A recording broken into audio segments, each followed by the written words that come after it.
இன்னும் ஒரு 72 மணி நேரம், அதாவது வியாழக்கிழமைக்குள் சுப்ரீம் கோர்ட்டிலேயே லார்ஜர் பெஞ்சுக்கு இந்த கேஸ் அனுப்ப வேண்டும் என்று மத்திய அரசாங்கம் தாக்கீது செய்ய இருக்கிறது. அந்த பின்னணியில் பார்த்தால் அதற்கு தடை வருமையானால் மீண்டும் ஆளுநர் வேந்தர் ஆகுவார் என்ற ஒரு எண்ணம் வந்தால் முதலமைச்சருடைய அரசியல் ரீதியாக என்ன செயல்பாடுகளை அவர் ஈடுபடுவார்? கவர்னரும் துணை ஜனாதிபதியும் வருகிறார்கள். தற்பொழுது தமிழக அரசாங்கம் இன்று அல்லது நாளை வேந்தர்களுக்கு மனு அனுப்பி தாங்கள் இந்த மாநாட்டில் கலந்து கொள்ளாதீர்கள் என்று சொன்னால் மாநில அரசாங்கத்தினுடைய வேண்டுகோள் பண்ணுங்க. வேந்தர்கள் வராது இருந்தார்கள்னா அது கவர்னருக்கு ஒரு மூக்கொடைப்பு மாதிரி இருக்கும், துணை ஜனாதிபதிக்கு ஒரு மூக்கொடை மாதிரி இருக்கும். அது மாதிரி செயலில் தமிழக அரசாங்கம் ஈடுபடுமா? துணை ஜனாதிபதி சென்னை வருவேன் என்பது ஒரு தமிழக அரசாங்கத்திற்கு ஒரு இக்கட்டான நிலவை. வைஸ் சான்சலர்ஸ் மீட்டிங்ல சீஃப் மினிஸ்டர் அட்டெண்ட் பண்ணுவாரா பண்ண மாட்டாரா? இன்விடேஷன் போகுமா போகாதா? அப்ப மாண்புமிகு முதலமைச்சர் அவர் ரிசீவ் பண்ணுவாரா பண்ண மாட்டாரா? சீஃப் மினிஸ்டர் கூட ஓவர் பிளே பண்ணிட்டாருங்க. Reaction for everything. முதலமைச்சர் என்பவர் ஐயா கருணாநிதியுடன் நான் நெருங்கி பழகியவன், அம்மையார் ஜெயலலிதாவுடன் நெருங்கி பழகியவன். ஒரு ஸ்டேஜுக்கு மட்டும் போயிட்டு விட்டுருவாங்க. இவர் ரொம்ப ஒரு ஸ்டேஜ் போயிட்டு சண்டை போடுறாரு. தமிழக அரசுக்கும் சரி, முதல்வர் ஸ்டாலினுக்கும் சரி, நீங்கள் சொன்ன சில விஷயங்கள், நடைமுறை சிக்கல்கள், இதை தாண்டி அரசியல் ரீதியாக இன்னும் வேறு சில சிக்கல்கள் ஏதாவது ஏற்பட வாய்ப்பு இருக்கிறதா? கண்டிப்பாக நன்றி. நிறைய சிக்கல் வரத்தான் வரும்.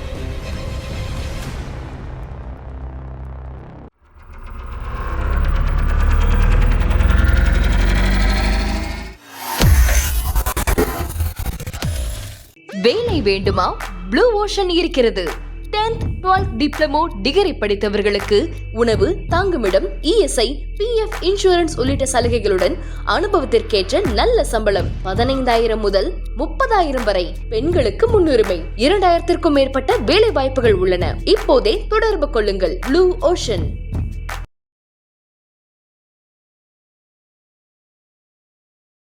ஐத்தமிழ் நேயர்கள் அனைவருக்கும் அன்பு வணக்கம். இன்றைய சிறப்பு நேர்காணலில் நம்மோடு இணைந்திருக்கிறார் மூத்த பத்திரிகையாளர் திரு ராஜகோபாலன் அவர்கள். அவரிடம் தற்போது பேசுபொருளாக இருக்கிற சில முக்கியமான அரசியல் நிகழ்வுகள் குறித்து பேசியிருக்கிறோம். பேசலாம். வணக்கம் சார். நமஸ்காரம் சார், முக்கியமான விஷயமா இப்போ தமிழ்நாட்டில் ஆளுநர் RN ரவி அவர்களை மையப்படுத்தின விஷயம் இன்னைக்கு பேசுபொருளா இருக்கு. அவருடைய தலைமையில ஊட்டியில துணைவேந்தர்கள், பல்கலைக்கழக துணைவேந்தர்கள் மாநாடு நடத்துறது சம்பந்தமா அவர் ஒரு அறிவிப்பு வெளியிட்டிருக்கிறாங்க ராஜ்பவன் தரப்புல இருந்து. ஆனா கடந்த ஆளுநர் மீதான அந்த வழக்கின் பொழுது 10 மசோதாக்களை நிறைவேற்றின உச்ச நீதிமன்றம் முதல்வரே வேந்தராக தொடரலாம் அப்படின்ற ஒரு விஷயத்தையும் சொல்லியிருந்தாங்க. அதற்கப்புறமா ஆளுநர் ஆனா இப்படியாப்பட்ட ஒரு நடவடிக்கையில ஈடுபடுறதுன்றது இங்க ஒரு சர்ச்சைக்குரிய வகையில கொஞ்சம் பேசுபொருளாம் பார்க்கப்படுது. சோ இந்த விஷயத்துல நீங்கள் அங்க டெல்லி தகவல்களாக சொல்ல நினைக்கிறது ஏன்னா இதுல துணை குடியரசுத் தலைவரும் கலந்துக்கு இருக்கிறதாக தகவல் அந்த நிகழ்வுல. சோ டெல்லி தகவல்கள் என்ன சொல்லுது? தமிழ் நேயர்களுக்கு ஒரு துயரமான செய்தியை சொல்லிவிட்டு போப் ஆண்டவர் அவர்கள் வாட்டிகன் சிட்டியில் இயற்கை எய்தினார். ஒரு நிமிடம் மௌனம் சேவித்து நாம் இந்த தொடரை ஆரம்பிக்கலாம் என்று நினைக்கிறேன். கோபிநாத், கண்டிப்பாக. தாங்கள் கேள்வி கேட்டீர்கள்.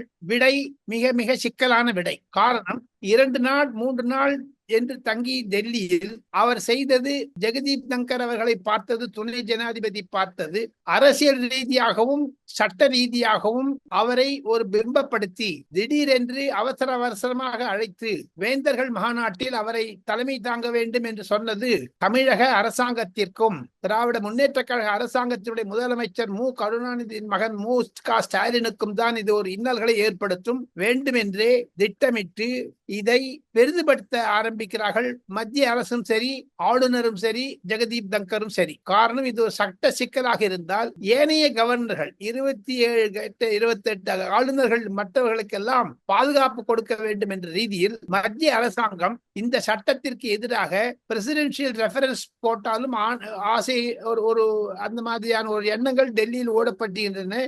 இன்னும் ஒரு 72 மணி நேரம், அதாவது வியாழக்கிழமைக்குள் சுப்ரீம் கோர்ட்டிலேயே லார்ஜர் பெஞ்சுக்கு இந்த கேஸ் அனுப்ப வேண்டும் என்று மத்திய அரசாங்கம் தாக்கீது செய்ய இருக்கிறது. அந்த பின்னணியில் பார்த்தால் அதற்கு தடை வருமையானால் மீண்டும் ஆளுநர் வேந்தர் ஆகுவார் என்ற ஒரு எண்ணம் வந்தால் முதலமைச்சருடைய அரசியல் ரீதியாக என்ன செயல்பாடுகளை அவர் ஈடுபடுவார் தெரியவில்லை.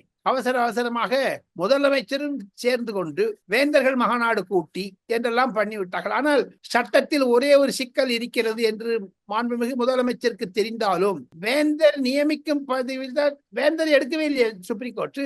அந்த ஒரு நுணுக்கத்தில் தான், அந்த ஒரு லூப் ஹோல்ல தான் கவர்னரும் துணை ஜனாதிபதியும் வருகிறார்கள். தற்பொழுது தமிழக அரசாங்கம் இன்று அல்லது நாளை வேந்தர்களுக்கு மனு அனுப்பி தாங்கள் இந்த மாநாட்டில் கலந்து கொள்ளாதீர்கள் என்று சொன்னால் அது ஒரு சட்ட பிரச்சனையாகும். அதற்கு ஆளுநர் தரப்பிலிருந்து மீண்டும் சுப்ரீம் கோர்ட் அணுகுவதற்கு வழிவகுக்கூடும். இன்னும் 4 நாட்கள் இருக்கிறது கோபிநாத். நாம் இருவரும் பேசுவது 21ஆம் தேதி திங்கட்கிழமை மதியம் 12 மணிக்கு 1 மணிக்கு பேசுறோம். ஆனால் இன்று இந்த அழைப்பிதழ் போன பிறகு மாநில அரசாங்கத்தினுடைய வேண்டுகோள் பண்ணுங்க, வேந்தர்கள் வராது இருந்தார்கள்னா அது கவர்னருக்கு ஒரு மூக்கொடை மாதிரி இருக்கும், துணை ஜனாதிபதிக்கு ஒரு மூக்கொடை மாதிரி இருக்கும். அது மாதிரி செயலில் தமிழக அரசாங்கம் ஈடுபடுமா, அந்த மாதிரி ஒரு பிளாஷ் பாயிண்ட் கொண்டு போவாங்களா?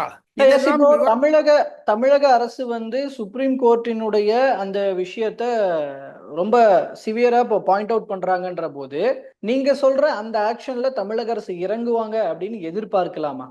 ஏன்னா இப்ப இந்த இடத்துல முதல்வருக்கு தான் இப்ப இந்த இடத்துல அதிகாரம் இருக்கிறது நீதிமன்ற உத்தரவின்படி அப்படின்ற போது நீங்க அதுல போய் பங்கெடுக்க வேண்டாம் அப்படிங்கிற அறிவுறுத்தலோ அல்லது கட்டளையோ முதல்வர் தரப்புல இருந்து வருவதற்கான வாய்ப்பு இருக்குன்னு நினைக்கிறீங்களா? அப்படிதான் இருக்கும். அது ஒரு, ஏன்னா இது ஒரு flash point. they have gone to a point of no return. ஆளுநர் தரப்பும் சரி முதலமைச்சர் தரப்பும் சரி முட்டின்னு இருக்காங்க. ஐபால் டு ஐபால் கிளாஷ் வந்துருச்சு. இவர் டெல்லி பயணத்திலேயே ஒரு அரசியல் ரீதியாக இருந்தாலும் ஒரு யோசனை மத்திய அரசாங்கத்திற்கு கொடுக்கப்பட்டது. இந்த சுப்ரீம் கோர்ட் ஜட்ஜ்மெண்ட்ல அஃபெக்டட் பார்ட்டி ஆர்.என். ரவி. அவரையே விட்டு ராஜ்பவன் மூலமாக கேள்வி கேட்கலாமா சுப்ரீம் கோர்ட் என்றெல்லாம் கூட யோசித்தார்கள். ஆனால் ஆளுநர் is immune to certain court restrictions. அவரே கோர்ட்டுக்கு போக முடியாது. சென்னாரெட்டி கேஸ்ல கூட ஜெயலலிதாவை பதவி ஏற்க வேண்டும் என்று சுப்பிரமணிய சாமி கேஸ் போட்ட போது கூட லார்ஜர் பெஞ்சில் என்ன சொல்லுங்க, கவர்னர் ஹேஸ் பவர்ஸ் சொல்லிட்டாங்க. கவர்னர் சுப்ரீம் கோர்ட்டுக்கு போகல. ஆக மொத்தம் இதுல சுப்ரீம் கோர்ட் போலாமா வேண்டாமா 10-15 ஐடியாஸ் வந்தது மனசுல அவங்களுக்கு. பிரசிடென்சியல் ரெஃபரன்ஸ் ஆர்டினன்ஸ் போடலாமா, அல்லது ஆர்.என். ரவியை விட்டு பேச விடலாமா, இல்ல தேர்ட் பார்ட்டி யாராவது ஒருத்தர் போட்டுட்டு அது உள்ள இவங்க இன்டர்லாக்யூட்டரி பெட்டிஷன் போடலாமா என்று சட்ட நுணுக்கங்கள் பல அவர்களுடைய திங்க் டேங்க் ரொம்ப யோசிச்சுது. அதுக்காகத்தான் ஆளுநரை டெல்லிக்கு அழைத்தார்கள் மத்திய அரசாங்கத்தில் இருந்து. ஆளுநர் அவர்கள் மத்திய உள்துறை செயலாளரையும் சந்தித்தார், அமித்ஷாவை சந்திக்க இருக்கிறார். இதனுடைய துணை ஜனாதிபதி சென்னை வருவேன் என்பது ஒரு தமிழக அரசாங்கத்திற்கு ஒரு இக்கட்டான நிலவை. வைஸ் சான்சலர்ஸ் மீட்டிங்ல சீஃப் மினிஸ்டர் அட்டெண்ட் பண்ணுவாரா பண்ண மாட்டாரா? இன்விடேஷன் போகுமா போகாதா? அதே சமயத்துல வைஸ் பிரசிடென்ட் நேர கோயம்புத்தூர் வரான்னு வச்சுங்க, அப்ப மாண்புமிகு முதலமைச்சர் அவர் ரிசீவ் பண்ணுவாரா பண்ண மாட்டாரா? அவருக்கு ஜனாதிபதி மீது கூட கோபம் இருக்கிறது. தமிழக முதலமைச்சருக்கு துணை ஜனாதிபதி மேல கோபம் இல்லையே. இத்தனையோ சிக்கல்கள் இருக்கிறது. ஆக மொத்தம் இந்த பிரச்சனையை மீண்டும் சிக்கலாக்கியது இந்த வழக்கு. ஆளுநருடைய ஒரு மீட்டிங் போடணும் என்ற ஒரு ஐடியாவே அது ஒரு பிளாஷ் பாயிண்ட் கொண்டு போகணும் தான் பண்ணிருக்காங்க என்பதுதான் வெட்ட வெளிச்சமா தெரியுது கோபிநாத். இதுல சமீபத்துல துணை குடியரசுத் தலைவர் அவர்கள் நீதிபதிகள் எல்லாம் கூட விமர்சிச்சிருந்தாரு. சூப்பர் நீதிபதிகளா அப்படின்லாம் சொல்லி எல்லாம் கேட்டிருந்தாரு.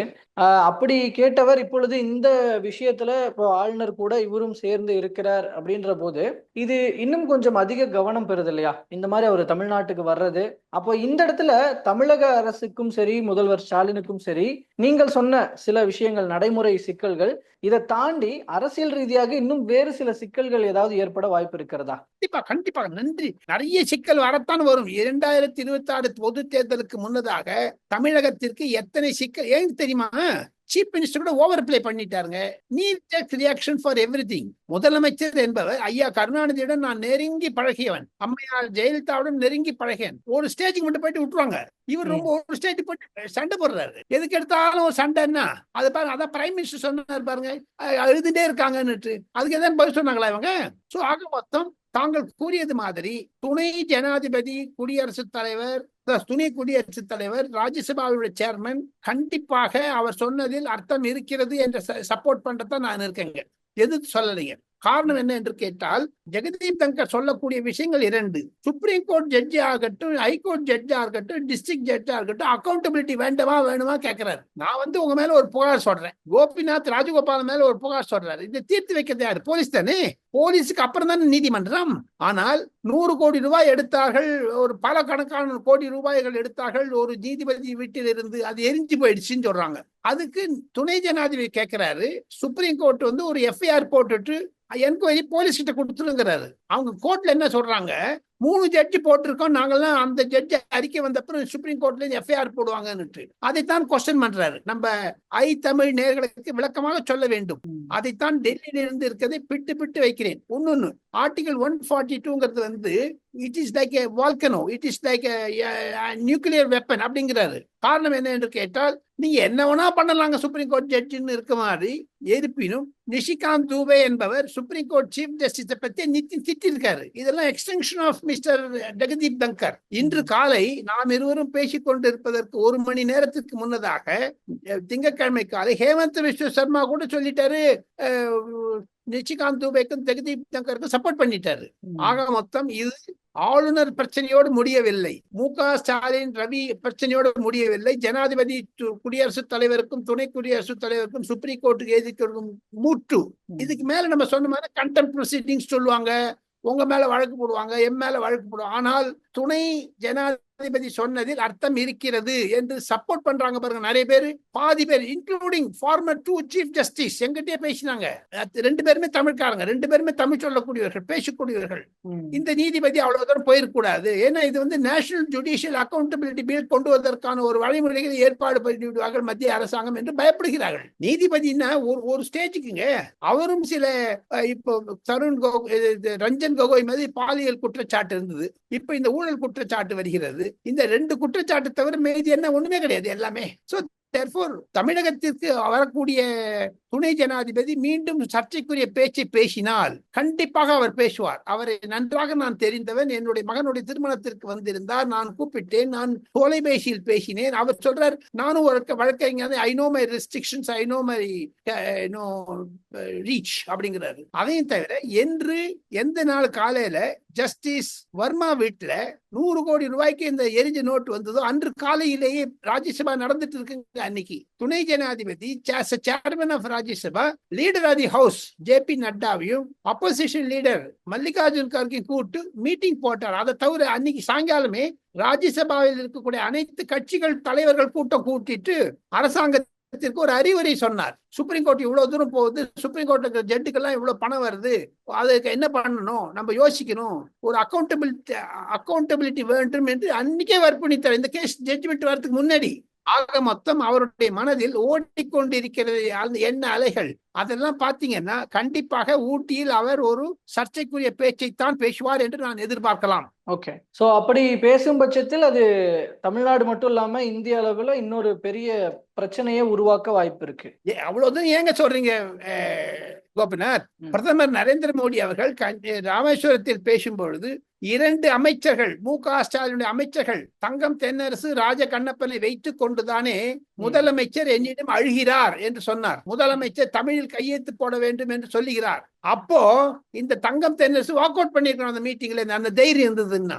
இன்னொன்னு, இன்னைக்கு தமிழ்நாடு அசம்பிளியில நாம் இருவரும் பேசிக்கொண்டிருக்க 1/2 மணி நேரத்துக்கு முன்னாடி பழனிவேல் தியாகராஜன் சொல்றாரு, என்கிட்ட டிபார்ட்மெண்ட்டுக்கு பணமே கிடையாது, நீ வந்து பார்த்தா நிதி அமைச்சரை போய் கேளு அப்படிங்கிற. உடனே அப்பாவை கிராஸ் பண்ணிட்டு டோன்ட் ஸ்பீக் லைக் தட் அவர் அடக்கிறாரு.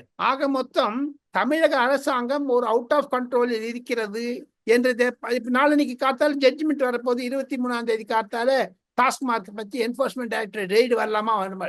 ஆக மொத்தம் சட்ட சிக்கலில் தமிழ்நாடு அரசு மாட்டிக்கொண்டு தவிக்கிறது என்று தான் டெல்லியில் ஒரு வர்ணனையாளர்கள் கூறுகிறார்கள் கோபிநாத். ஓகே, சோ இந்த விவகாரத்துல இப்போ சில விஷயங்கள் கொஞ்சம் எக்ஸ்ட்ராவே பார்க்க வேண்டி இருக்கு, நீங்க சொன்னதன் அடிப்படையில பாக்குறோம். இதுல நான் இன்னொரு விஷயத்துக்கு போலான் இருக்கேன். தமிழ்நாட்டுல தற்போது